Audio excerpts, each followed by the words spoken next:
اسرائیل نے بنکرز کھول دیے ہیں، زیر زمین ہسپتال بنانا شروع کر دیے ہیں، لمبی جنگ کی تیاری طالبان میں نظر آتی ہے۔ سی بی ایس نیوز کے مطابق تو امریکہ ہفتے کی رات اٹیک کرنے والا ہے۔ رشین وارشپس اور چائنیز نیوی ایران کی بندر عباس نیول بیس پر پہنچ گئی ہیں، لیکن کیا وہ جنگ میں ایران کی مدد بھی کریں گے؟ مذاکرات کے دوران نمائندے بھی جاسوسی ہی کر رہے ہوتے ہیں جو جنگ کے دوران کام آتی ہے۔ مثال کے طور پر 10 کروڑ کلو گرام کا aircraft carrier Donald Trump photo shoot کے لیے تو ہرگز نہیں بھیجتے۔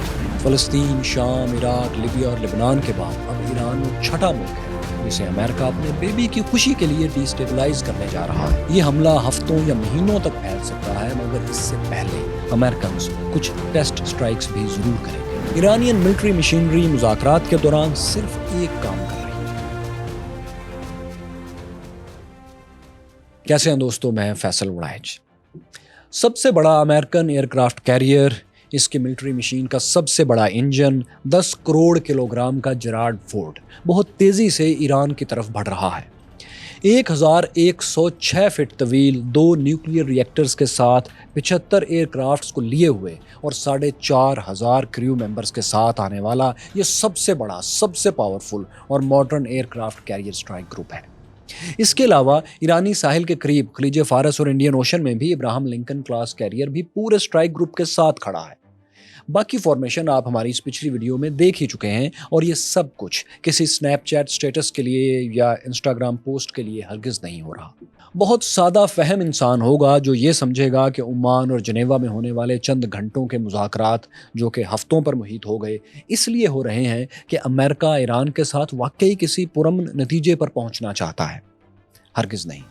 میڈیٹرینین سی میں بحیرہ روم میں 56 کلومیٹر فی گھنٹہ کی رفتار سے آنے والا جیرارڈ فورڈ ابھی پہنچا نہیں ہے۔ اس کے پہنچنے اور ایران کے اندر امریکہ اسرائیل کے مخبروں، ساتھیوں اور جاسوسوں کا نیٹ ورک مکمل ہونے تک یہ مذاکرات کا ڈھونگ یوں ہی جاری رہے گا۔ یہ ڈیلیئنگ ٹیکٹکس ہیں اور بامقصد ہیں۔ اسرائیلی اخبار ہاریٹس کے ایک آرٹیکل میں تو رائٹر نے لکھ بھی دیا ہے کہ ڈونلڈ ٹرمپ جنوری میں ایران پر حملے کے لیے تیار ہو گئے تھے، مگر ان کے ملٹری ایڈوائزرز نے مشورہ دیا کہ ابھی ہم اتنی تیاری نہیں کر سکے کہ حملے کے بعد مطلوبہ نتائج بھی حاصل کر سکیں، لہٰذا حملہ کچھ مؤخر کیا جائے۔ یہ جنیوا میں ہونے والے ڈائیلاگز کا وقت دراصل اسی تیاری کو مکمل کرنے کے لیے ہے جس پر امریکن فورسز نے ڈونلڈ ٹرمپ اور اسرائیل سے کچھ وقت مانگا ہے۔ ان ڈسیپشنل نیگوسیشنز کی عمر، ان دھوکہ دہی کے مذاکرات کی عمر مختصر ہے۔ جو بلڈ اپ امریکہ، اسرائیل اور یورپین ایجنسیز نے ایران کے گرد کھڑا کر لیا ہے وہ بتا رہا ہے کہ اٹیک جب بھی ہوگا وہ نیگوسیشنز کی طرح مختصر نہیں ہوگا۔ جتنی مہنگی جنگی مشینری امریکہ نے ایران کے ساحل کے آس پاس لا کر کھڑی کر دی ہے اور جو کچھ مزید پہنچ رہا ہے اس کی روزانہ کاسٹ ملینز آف ڈالرز میں ہے۔ جو مذاکرات ڈونلڈ ٹرمپ اپنے آرتھوڈاکس جوش داماد جیرارڈ کشنر اور جوش پارٹنر اسٹیو وٹکوف کے ذریعے ایران سے کر رہے ہیں، ان کا مقصد بھی اس وقت کے دوران انٹیلیجنس اکٹھی کرنا ہی ہے۔ جی ہاں، مذاکرات کہیں بھی ہو رہے ہوں، کسی بھی قسم کے ہو رہے ہوں، اس دوران انٹیلیجنس ہی اکٹھی کی جا رہی ہوتی ہے۔ آپ دیکھیے کیورس فیلوز کہ اگر مذاکرات نہیں ہوں گے تو کیسے امریکنز معلوم کریں گے کہ ایران کن پوائنٹس پر زیادہ حساس ہے اور کن پر لچک دکھانے کے لیے تیار ہے؟ یہ کیسے معلوم ہوگا کہ جو ڈیلیگیشن بات چیت کرنے کے لیے آ رہا ہے ایران سے وہ ملٹری اینگل سے اور سیاسی طور پر ہدایت کہاں سے لیتا ہے؟ ایران میں شاٹس کون کھیل رہا ہے؟ اصل میں وہاں پاورفل کون ہے؟ یہ بھی مذاکرات کے ذریعے ہی پتہ چلتا ہے کہ ایران ڈرا ہوا ہے یا پراعتماد ہے۔